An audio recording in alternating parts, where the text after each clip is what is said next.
আসসালামু আলাইকুম সুপ্রিয় শিক্ষার্থীবৃন্দ, তোমরা কেমন আছো? আশা করি আল্লাহর অশেষ রহমতে তোমরা এই কোভিড-19 সময়ে ভালো রয়েছো, বাড়িতে আছো, নিরাপদে রয়েছো। আমিও আল্লাহর রহমতে ভালো আছি। আবারও তোমাদের মাঝে আসলাম একটা ক্লাস নিয়ে। দীর্ঘদিন যাবত তোমরা পড়াশোনা থেকে অনেকটাই বিচ্ছিন্ন। শ্রেণী কার্যক্রম আল্লাহর রহমতে খুব শীঘ্রই আমাদের হতে যাচ্ছে। গভর্নমেন্ট ঘোষণা করেছে আগামী 30শে মার্চ থেকে আমাদের শ্রেণী কার্যক্রম শুরু হবে। তোমরা আবার ক্লাসরুমে এসে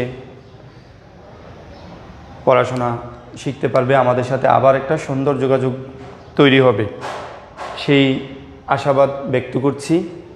আর সুস্থ আছি সেই জন্য মহান রাব্বুল আলামিনের নিকট কৃতজ্ঞতা প্রকাশ করছি। যাই হোক, আজকে আমরা যেই বিষয়টা নিয়ে আলোচনা করব, আমি পূর্বে একটা ক্লাস দিয়েছিলাম 1.1 থেকে, অর্থাৎ ক্লাস 7-এর 1.1 থেকে আমি একটা ক্লাস দিয়েছিলাম। তোমরা দেখেছো কি না? অনেকে হয়তো দেখেছো, অনেকে দেখোনি। যদি না দেখো দেখে নিবা, ইউটিউবে দেওয়া আছে বা আমাদের তিতাস অনলাইন স্কুলের লিঙ্কে ক্লাসগুলো দেওয়া আছে। আর প্রত্যেকেই না টেনে ক্লাসগুলো দেখতে হবে, অর্থাৎ একটা ক্লাস তুমি শুরু থেকে শেষ পর্যন্ত দেখতে হবে। আর গার্ডিয়ানদের প্রতিও বিনীত অনুরোধ, আপনার ছেলেমেয়েরা ঠিকমতো ক্লাসগুলো দেখতেছে কিনা সেদিকে আপনারা লক্ষ্য রাখবেন, ওদেরকে তাগিদ দিবেন, তাহলে আমাদের এই কষ্টটা কিছুটা হলেও সার্থক হবে। যাই হোক, পূর্বে আমি পাটিগণিতের 1.1 বুঝিয়েছিলাম। আজকে আমি বীজগণিতের 4.1 নিয়ে আলোচনা করব, অর্থাৎ বীজগণিতের প্রথম চ্যাপ্টারটা নিয়ে আলোচনা করব। তো 4.1 আলোচনা করতে গেলে আমাদের প্রথমে যে জিনিসগুলো খুবই জানা প্রয়োজন, আমি ডান সাইডে লিখে রাখছি, যা জানা খুবই প্রয়োজন: গুণের বিনিময় বিধি, গুণের সংযোগ বিধি, গুণের সূচক বিধি। এই জিনিসগুলো আমাদের জানতে হবে। আরেকটা বিষয় হচ্ছে, আমরা যত অঙ্কই করব সবগুলোর মধ্যেই কিন্তু আমাদের যোগ, বিয়োগ, গুণ, ভাগ, অর্থাৎ যত অঙ্ক আছে, পাটিগণিত বলেন, বীজগণিত বলেন, যত অঙ্ক রয়েছে সবগুলোর মধ্যেই যোগ, বিয়োগ, গুণ, ভাগ রয়েছে, অর্থাৎ যোগ, বিয়োগ, গুণ, ভাগ ছাড়া নাই। আমরা যত অঙ্কগুলো করব এগুলো রয়েছে। তারপরে আমাদের কিছু কিছু আলাদা আলাদা কিছু নিয়ম রয়েছে, আমরা সেগুলো সম্পর্কে জানব।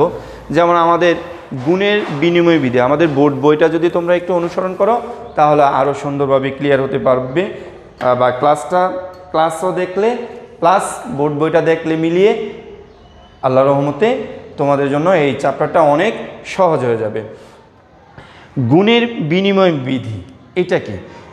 গুণের বিনিময় বিধিটা আমি একটু সহজ করে বোঝানোর চেষ্টা করতেছি। যেমন ধরো 4 গুণন 3, তাহলে এটার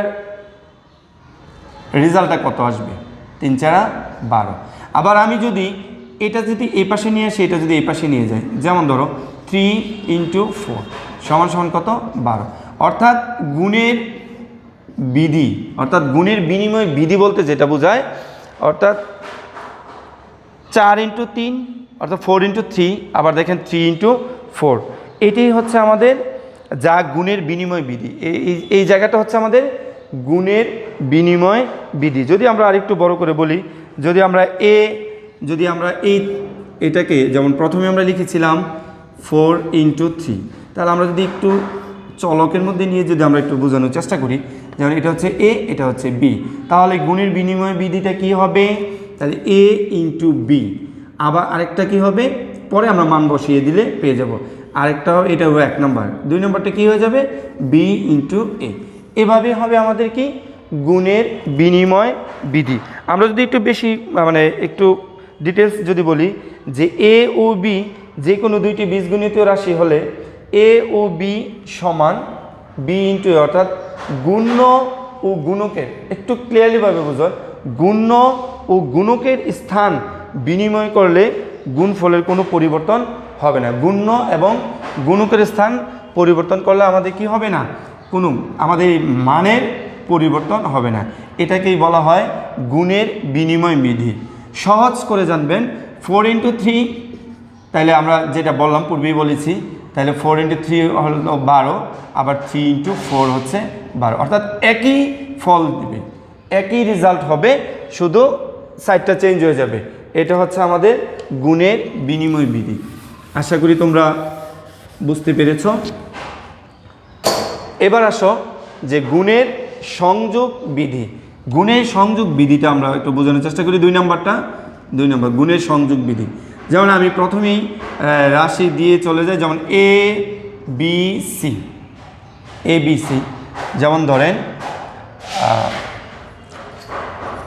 একটু সংখ্যাটা লিখে নিচ্ছি, যেমন 7 8 9, অর্থাৎ 7 8 9। এই তিনটাকে আমরা যদি এ বি সি এভাবে যদি আমরা কল্পনা করি বা আমরা যদি লিখি, তাহলে আমরা কিভাবে করতে পারবো? যেমন ধরি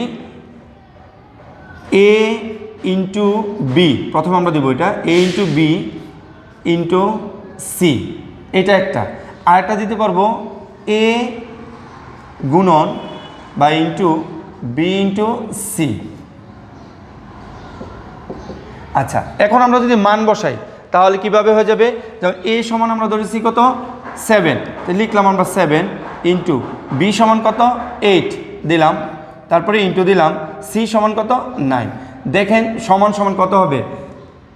7 8 56 ইন্টু 9 যত আসে এটা ফলাফল হবে এটা। এরপরে এ ইন্টু আবার বি ইন্টু কত হবে? যেমন প্রথমটা দিয়ে নিব আমরা 7, তারপরে ইন্টু, তারপরে কি দেব 8 ইন্টু 9, এটার একটা মান আসবে। অর্থাৎ 7 ইন্টু 8 সমান সমান যত আসবে তার সাথে 9 গুণ হয়ে যা মান হবে, আবার 7 ইন্টু 7 এর সাথে এটা গুণ হয়ে যা আসবে একই মান প্রকাশ করবে। এইগুলো হচ্ছে আমাদের গুণের সংযোগ বিধি। এটা হচ্ছে আমাদের কি গুণের সংযোগ বিধি। আমি আরও সহজ করে দিচ্ছি, একটু ছোট সংখ্যা দ্বারা বুঝিয়ে দিচ্ছি। যেমন ধরি 2 3 4, তাহলে গুণের সংযোগ বিধি অনুযায়ী কি হবে? প্রথম দুইটা, তাহলে 2 গুণন 3 ইন্টু 4, তাহলে সমান সমান কত হবে? 3 2 6 ইন্টু 4, তাহলে কত হবে? 24, অর্থাৎ 24। আবার যদি এটাকে ওই দ্বিতীয় সূত্রতে যদি নেই তাহলে কি হয়ে যাবে? আবার 2 গুণন 3 গুণন 4, তাহলে কি হবে? 2 গুণন 3 4 12 সমান সমান 24। এটাও যা এটাও তা। এটাই হচ্ছে আমাদের গুণের সংযোগ বিধি। কখনো কখনো পরীক্ষার মধ্যে আমাদের নৈবিত্তিক প্রশ্ন হতে পারে, অথবা আমাদের গুণের সংযোগ বিধি বলতে কি বুঝো এই ধরনের প্রশ্ন আমাদের হতে পারে, কয়ের প্রশ্ন হতে পারে, অথবা আমাদের নৈবিত্তিকের মধ্যে আসার সম্ভাবনাই অনেক বেশি। গেল আমাদের গুণের সংযোগ বিধি। আর এটা রয়েছে আমাদের গুণের সূচক বিধি, যেটা আমাদের এই অনুশীলনের জন্য খুবই ইম্পর্টেন্ট। সুপ্রিয় শিক্ষার্থীবৃন্দ, তোমরা একটু ভালো করে লক্ষ্য করলে বুঝতে পারবে গুণের সূচক বিধিটা কি। গুণের সূচক বিধি হচ্ছে, যেমন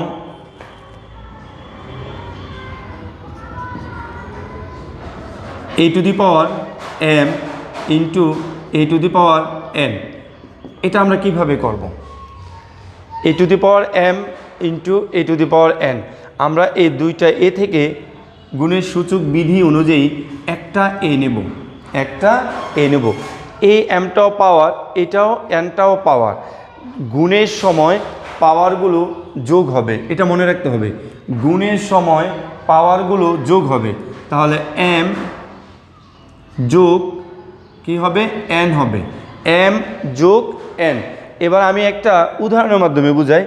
এই নীতিটা বা এই নিয়মটা অনুসরণ করেই আমাদের অঙ্কগুলো করা লাগবে বা ওগুলো থাকবে, তবে এটার ব্যবহারটা আমাদের অঙ্কগুলোর মধ্যে বেশি পরিমাণে রয়েছে। যেমন আমরা ধরি a cube into a to the power 4, আমরা এটার মানটা কত লিখব? তাহলে দুইটা a থেকে আমরা একটা a নেব, 3 + 4, তাহলে সমান সমান a টু দি পাওয়ার 7। তাহলে কত হলো? a টু দি পাওয়ার 7। খেয়াল রাখতে হবে। তাহলে এই গুণের যে সূচক বিধি, এই গুণের সূচক বিধি অনুসারে আমাদের এই রেজাল্টটা হয়েছে। আরেকটু যদি সুপ্রিয় শিক্ষার্থীবৃন্দ আপনারা আরেকটু দেখেন, যেমন ধরেন দেয়া আছে a ইন্টু এ স্কোয়ার, তাহলে এখানে কিন্তু এর উপরে দুইটা, এখানে এর উপরে কোনো পাওয়ার আমরা দেখতে পাচ্ছি না, যার উপরে কোনো পাওয়ার দেখা যাবে না, পাওয়ার থাকবে না, সেটা আমরা মনে মনে ধরে নেব সেখানে পাওয়ার আছে কত 1।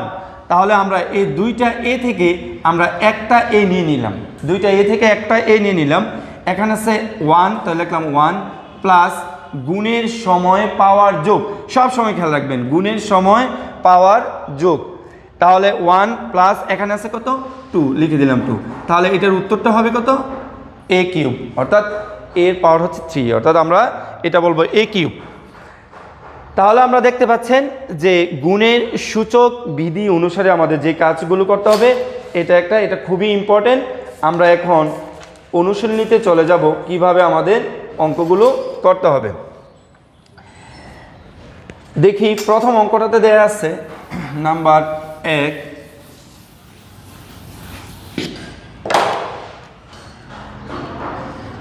নাম্বার 1 প্রথম রাশিকে দ্বিতীয় রাশি দ্বারা গুণ করা। 1 থেকে 24টা অঙ্ক আছে আমাদের উদাহরণ বাদে, অনুশীলনী অঙ্ক আছে 1 থেকে 24 পর্যন্ত, যে প্রথম রাশিকে দ্বিতীয় রাশি দ্বারা গুণ, প্রথম রাশিকে দ্বিতীয় রাশি দ্বারা গুণ। তাহলে আগে আমি প্রশ্ন লিখি 3ab, 4a cube, 4a cube, এই ছিল আমাদের প্রশ্নটা। এটার সাথে আমরা এটা কি করব গুণ করব। এখন গুণ করতে হলে আমাকে প্রথমে যে কাজটা করতে হবে, প্রথমে আমরা এই কমাটাকে উঠায় দেব। এখন কমা অবস্থায় এটা আলাদা আলাদা রাশি হয়ে গেছে, এটা একটা রাশি, এটা একটা রাশি, আমরা কমা থেকে সরাসরি করতে পারবো না। তাহলে আমরা কি করব এখন সমাধান, সমাধানের ক্ষেত্রে প্রথমে আমরা কমাটা উঠায় দেব। প্রথমে কি করব কমাটা ওঠাবো, কমাটা ওঠালে লিখবো আমরা 3ab ইন্টু 4a কিউব, যেহেতু আমাদেরকে বলা হয়েছে এটা কি করার জন্য গুণ করার জন্য। তাহলে আমরা এখন গুণ করব। কিভাবে গুণ করব, আমাদের গুণের সূচক বিধি আমরা পড়েছি, বিনিময় বিধি পড়েছি, গুণের সংযোগ বিধিও আমরা পড়েছি। আসলে আমাদের গুণের যেখানে পাওয়ারগুলো দেয়া থাকবে সেখানে আসলে আমাদের গুণের সূচক বিধিটা দেখবেন কিভাবে ব্যবহার হচ্ছে। এখনই আপনার ব্যবহারটা ভালোভাবে বুঝতে পারবেন। একটা অঙ্ক শুধু যদি আপনি ভালোভাবে বুঝতে পারবেন, বাকি সবগুলো করতে পারবেন। একটা প্রথমটা যদি বুঝতে পারেন, নিচেরগুলো অনেক সহজে আপনি করতে পারবেন। আমরা দেখি প্রথমে আমরা সংখ্যার মধ্যে চলে আসি। প্রথমে সংখ্যার মধ্যে দেখেন, যেমন এখানে দেওয়া আছে কি thrice ab into 4a cube, আমরা এটাকে কিভাবে গুণন করব। তাহলে প্রথমে সংখ্যাগুলো আসি, প্রথমে সংখ্যাগুলো, তাহলে 3 ইন্টু 4, প্রথমে আমরা সংখ্যাগুলো নিয়ে নিলাম, এখানে একটা চিহ্ন দিলাম, ফার্স্ট ব্র্যাকেট দিয়ে নিলাম, তারপর আমরা গুণ চিহ্ন দিয়ে দিলাম। এখানে আছে এ বি, এটা হচ্ছে চলক, এখানে আছে এ, চলকের পাওয়ার আছে 3, অর্থাৎ এ কিউব। এখন আমরা কিভাবে করব, এটা এর সাথে আনবো, এটা এর সাথে আনবো, একটু খেয়াল করেন। তাহলে এটা এর সাথে আনলে তাহলে আমরা লিখলাম এখন এ, তারপরে ইন্টু এ কিউব, আমরা লিখে নিলাম এ কিউব। তাহলে এটা আমরা এর সাথে আনলাম, সংখ্যাটা 3 সাথে 4 নিয়ে আসলাম, তাহলে 3 ইন্টু 4 ইন্টু এ কিউব, রয়ে গেল কি বি, তাহলে আমরা দিলাম বি। যেহেতু এটা আর নেই সেই কারণে আমি আর ব্রেকেট দিচ্ছি না। যদি আরও বি যদি এদিকে এই পাশে যদি থাকতো তাহলে আমি এটা দিয়ে নিতাম। এখন আমি এটাকে গুণ করে নিই, যেমন 3 দ্বারা যদি আমি 4কে গুণ দিই তাহলে হবে 12, তারপরে দিলাম ইন্টু, তারপরে দিলাম এখানে আছে এ ইন্টু এ কিউব। আমরা গুণের সূচক বিধির সময় বলেছিলাম যে এটা আমরা কিভাবে করব। গুণের সূচক বিধির মধ্যে আপনারা দেখেছেন আগে যে আমরা এটা কিভাবে গুণ করে নিব। যেমন ধরেন এখানে এর পাওয়ার আছে কয়টা, একটা, এখানে এর পাওয়ার আছে কয়টা, 3টা, তাহলে এর কয়টা আমরা বরাবর লিখে নিই, তাহলে এর পাওয়ার হচ্ছে কয়টা, 4টা হয়ে গেল, 3 আর 1 যোগ 4।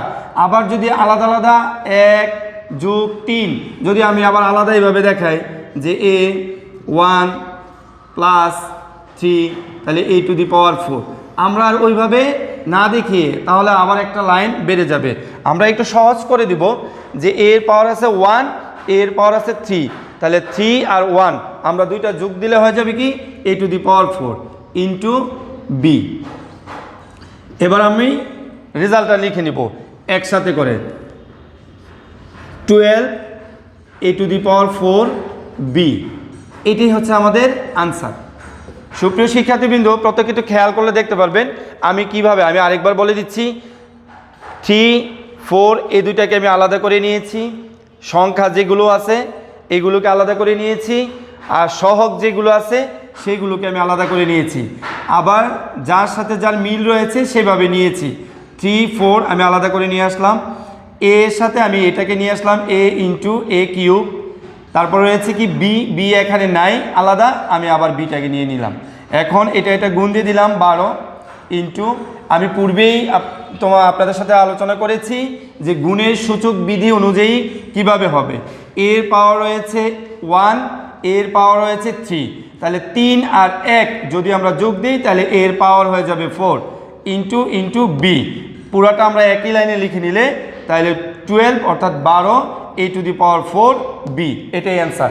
আমি আর একটা অঙ্ক আপনাদের দেখাই দিচ্ছি যেটা মাইনাসেরটা থাকবে। মাইনাসেরটা থাকলে আমরা কিভাবে করব এটা একটু দেখিয়ে নিচ্ছি,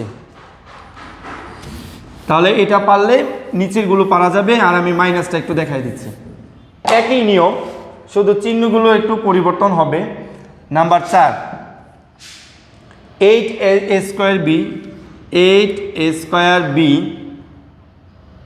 কমা মাইনাস 2b স্কোয়ার।